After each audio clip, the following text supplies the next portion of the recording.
आज आपण आलो आहोत, जसं सांगितलं जी जिल्हा परिषदेची शाळा आहे तिथे आलेलो आहोत आणि इथले जे स्थानिक आहेत त्यांनी सांगितलेलं आहे की सध्या ह्या शाळेची अवस्था खूप बिकट आहे. 20 वर्ष झाली ही वास्तू आहे आणि ह्याचं जे डागडुजीचं काम जे झालं पाहिजे तसं होत नाही आहे.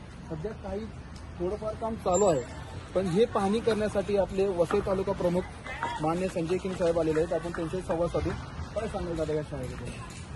आमची शिवसेनेची टीम इकडच्या जे ग्रामपंचायतचे जे सदस्य आहेत, माजी सदस्य शिरीष सालकर यांच्या तक्रारीवरून आम्ही इथे आलो आहे.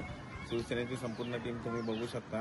येऊन आम्ही आज जिल्हा परिषद शाळेची आज इथे पाहणी केली.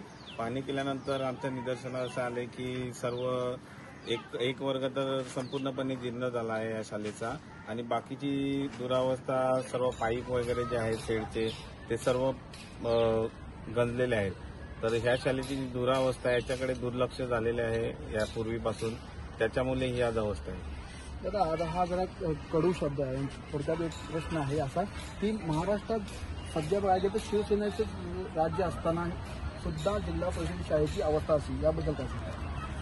याच्यामध्ये आम्हाला कोणत्याही प्रकारचं राजकारण करायचं नाही आहे, परंतु जी काय अवस्था आहे या अवस्थेत जी आहे त्याचा आम्ही पाठपुरावा जिल्हा परिषदकडे करणार आहे आणि लवकरात लवकर दुरुस्तीची किंवा जे जीर्ण झालेले वर्ग आहे ते पाडून तिकडे नवीन इमारत बांधण्याची आम्ही मागणी करणार आहोत. एकीकडे महाराष्ट्रात प्रायव्हेट शाळांचं एक मोठं जाळं तयार होत असताना जिथे मुलांना जे मागील भागात जी जगतायत माणसं त्यांच्यासाठी ही शाळा म्हणजे वरदान आहे. पण आता कुठे ना कुठे वाटतं की 30 फक्त मुलं इथे शिकतायत, म्हणजे खूपच पटसंख्या ही कमी आहे. याबद्दल काय सांगाल?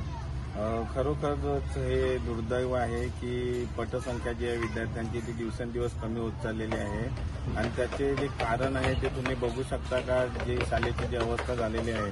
आपले पालक सुद्धा इथे पाठवण्यासाठी ते घाबरत असतील, त्याच्यामुळे आज पटसंख्या ही कमी होत चाललेली आहे. आता या शाळेसाठी आपण शिवसेनेतर्फे आलेले आहात, काय आता नियोजन काय आहे?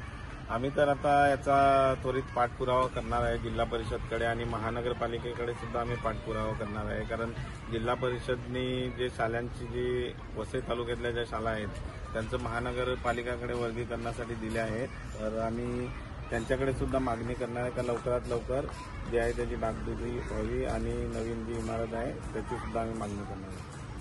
तर आता आपण पाहू शकता की हीच ती जिल्हा परिषद शाळा आहे ज्या शाळेतून आजपासून एक 20-30 वर्षापूर्वी आज जे असणारे कलेक्टर्स, डॉक्टर्स, इंजिनियर्स, मोठमोठ्या पदावर असणारे अधिकारी, जज, PSI, IPS हे एकेकाळी अशाच एखाद्या जिल्हा परिषद शाळेमध्ये शिकले असतील. पण आज त्या जिल्हा परिषद शाळा त्या कुठेतरी जीर्ण